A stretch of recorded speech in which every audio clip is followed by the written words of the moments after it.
غلط کہتے ہیں تو کوئی آپ کو غلط ثابت کرے گا، آپ کسی کو جھوٹا کہتے ہیں تو کل کو کوئی آپ کو جھوٹا الزام دے گا، حالانکہ آپ جھوٹے نہیں ہوگے۔ کسی کو آپ بری نگاہ سے دیکھتے تو کوئی آپ کو دیکھنے والا ہوگا۔ جب ہم کسی کی غیبت کر رہے ہوتے ہیں تو ہم یوں بھول جاتے ہیں کہ کوئی ہمارے بارے میں کیا سوچتا ہے۔ یعنی بعض اوقات ہم جسٹیفائی کر رہے تھے اپنے آپ کو کہ ہم جو فلاں کے بارے میں سوچ رکھتے ہیں یہ بالکل ٹھیک ہے، اور فلاں تو ایسا ہے۔ یعنی کئی خرابیاں اس کو ڈھونڈ کے ہم نے اپنے آپ کو جسٹیفائی کیا ہوتا ہے، لیکن یہ بھول جاتا ہے کہ اس سے بھی ذرا جا کے پوچھئے دوسرے فریق سے وہ ہمارے بارے میں کیا سوچتے ہیں۔ عام طور پہ ایسا ہوتا ہے جب میاں بیوی میں تھوڑی سی بھی جب کلش ہوتی ہے تو میاں کے پاس بھی ایک لمبی لسٹ ہوتی ہے شکایتوں کی، بیوی کے پاس بھی ہوتی ہے۔ آپ ایک کی بات سنیں تو وہ اپنی لسٹ دہرا دے گا، دوسرے کی سنیں تو وہ اپنی لسٹ دکھائے گا۔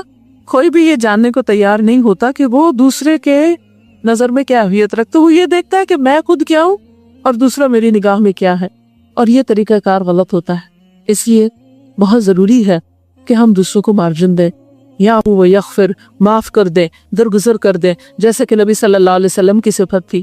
پھر فرمایا وَلَا يَقْبِضُهُ اللَّهُ حَتَّى يُتِيمَ بِهِ الْمِلَّةَ الْأَوْجَاءَ، اللہ آپ کو اس وقت تک وفات نہ دے گا جب تک گمراہ قوم کو آپ کے ذریعے سیدھے رستوں پر نہ لے آئے۔ اور ایسا ہی ہوا، آپ کا مشن مکمل ہوا تو اللہ تعالیٰ نے آپ کو اٹھایا، یعنی عرب میں آپ کا بول بالا ہوا اور لوگ لا الہ الا اللہ محمد رسول اللہ پڑھ کر اسلام میں داخل ہو گئے۔ پھر فرمایا وَيَفْتَحْ بِهِ أَعْيُنًا عُمْيًا، اور آپ کو اس وقت تک وفات نہیں دے گا جب تک کافروں کی اندھی آنکھوں کو بینا نہ کر دے، یعنی ان کو حقیقت نظر نہ آنے لگے۔ اور اس سے مراد صرف اس دور کے لوگ نہیں، یعنی جہاں تک پیغام پہنچا، یعنی آپ کا مشن زندہ رہے گا۔ اور یعنی آپ کا پیغام ایسا تھا کہ جس سے لوگوں کی سوچ اور دیکھنے کا یہ نقطہ نظر جس کو کہتے ہیں وہ بدل گیا، غفلت سے ان کو نکال دیا۔ بینا آنکھ کیا ہے؟ وہ دیکھتی ہے، جو غور و فکر کرتی ہے۔ اور اندھی آنکھ کون سی ہوتی ہے؟ کہ جو حقیقت کو نہیں دیکھتی، جو حقیقت کی نظر سے نہیں دیکھتی، وہ چیزوں کو دیکھتی لیکن یہ نہیں جانتی کہ یہ پیدا کس نے کی اور ان کا مقصد کیا ہے، ان کا پرپس نہیں سمجھتی۔ یہ فرمایا وَآذَانًا صُمًّا وَقُلُوبًا غُلْفًا، اور بہرے کان اور پردے پڑے دلوں کو کھول نہ دے۔ انہیں اللہ سبحانہ وتعالیٰ نے آپ کے ذریعے لوگوں کو سننے والا بنایا اور آپ کے ذریعے لوگوں کے دلوں کے پردے کھول دیے، کیونکہ فَإِنَّهَا لَا تَعْمَى الْأَبْصَارُ وَلَكِنْ تَعْمَى الْقُلُوبُ الَّتِي فِي الصُّدُورِ۔ آنکھیں اندھی نہیں ہوتی، اصل میں دل اندھے ہوتے ہیں۔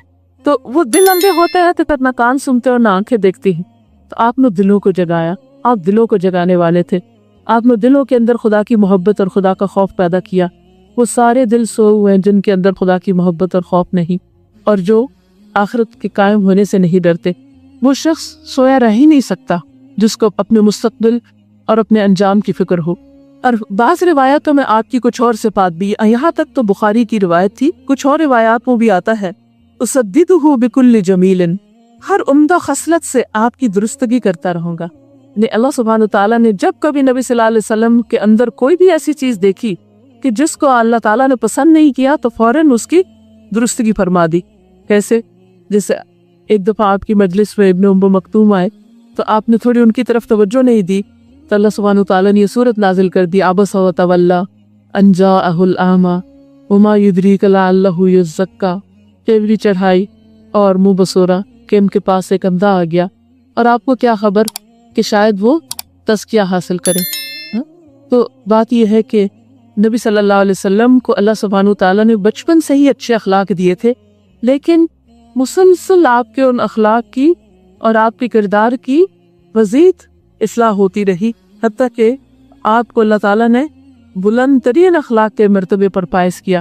وَإِنَّكَ لَعَلَىٰ خُلُقٍ عَظِيمٍ، اور پھر آپ کو بھیجا بھی اس لیے گیا کہ آپ اچھے اخلاق کی تکمیل کریں، جیسے کہ حدیث میں آتا ہے انما بعثت لأتمم مکارم الاخلاق، مجھے اس لیے بھیجا گیا ہے کہ میں بہترین اخلاق کی تکمیل کروں، یعنی سب کے لیے اس کو عام کروں۔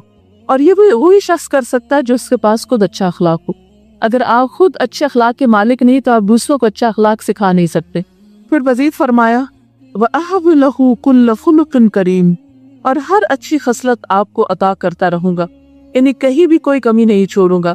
وَأَجْعَلُ السَّكِينَةَ لِبَاسَهُ وَشِعَارَهُ، میں اطمینان کو آپ کا لباس اور شعار اور بدن سے چمٹے ہوئے کپڑوں کی طرح بنا دوں گا۔ یہ ایک بہت بڑی خوبی ہوتی ہے، سکینت اور وقار، مشکل ترین حالات میں انسان پرسکون رہے۔ اب دیکھیے کہ ہم